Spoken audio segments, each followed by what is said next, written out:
There are two main criteria that a Christian is to base their vote on when electing someone to office: the person's stance on abortion and marriage. We will discover how there is nothing that we can do to protect the country and how there will be an increase in natural disasters when we ignore these two principles and vote with our hands out instead of our hands up. The first thing we're going to look at is why there's nothing we can do to protect us from a terrorist attack or being overrun when we elect people that ignore this principle. So the first principle is abortion. So before the pro-choicer starts yelling, just hear this out. I'll do a video about abortion where I can debunk that theory, my body, my choice, in about 3 seconds without using the Bible, but a grade school textbook. But back on subject, to understand what happens when a society approves and legalizes abortion, we need to examine the city of Jericho.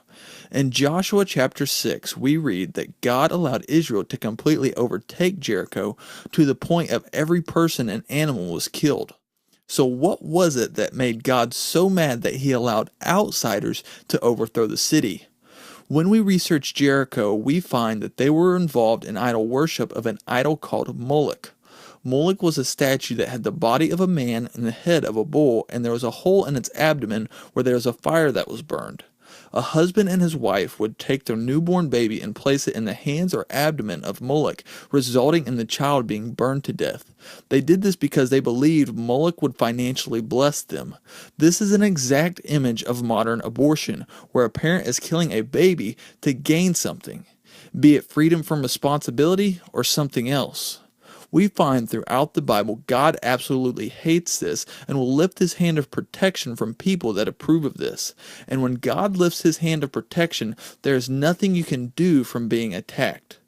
So also notice that when they sacrificed their babies to Moloch, they were doing it for financial gain, which is the same mindset that Judas had. Judas traded innocent blood, speaking of Jesus, for financial gain. So by voting based on who is going to be financially better for you, you are in danger of operating in the same spirit as Judas. Now we're going to look at why there will be an increase in natural disasters when we elect a person that ignores this principle. So the second principle is marriage. To discover what happens when a society approves of the homosexual lifestyle, we need to examine Sodom and Gomorrah. When we study Sodom and Gomorrah, we find that there are 4 judges that made the homosexual lifestyle and actions legal. And it got so bad that when God's angels showed up, the men demanded Lot turn them over to them so that they could have relations with them.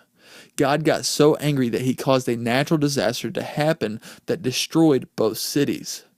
There is a debate on whether it was a volcanic eruption or a meteor shower. Both actually fit the Bible's description, but either way, God used a natural disaster to destroy the cities. Notice the parallel here. It was 5 judges that decided to make it legal for gay couples to marry in the U.S., which is following the pattern of Sodom and Gomorrah. I made a statement to a few that are close to me after the same-sex marriage law was passed and said, get ready to see an increase in natural disasters and some of the worst you have ever seen before in the U.S.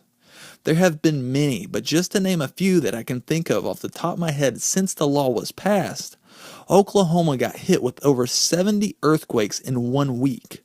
North and South Carolina was hit with a 1,000-year flood.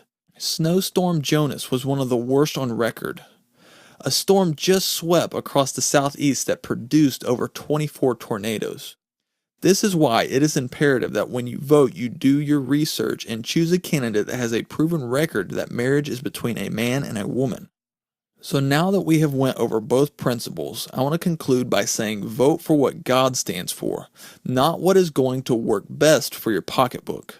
Free college sounds great, but if the candidate is for abortion, it is not free. It is the cost of innocent blood. Higher pay sounds great, but if the candidate supports gay marriage, it perhaps comes at the cost of a family having to clean up a house that was destroyed by a tornado. Here's where it gets honest. When you vote, this is what you have to decide. Am I voting for the government to bless and take care of me, or am I voting for God to bless and take care of me? Am I voting with my hand out or my hands up?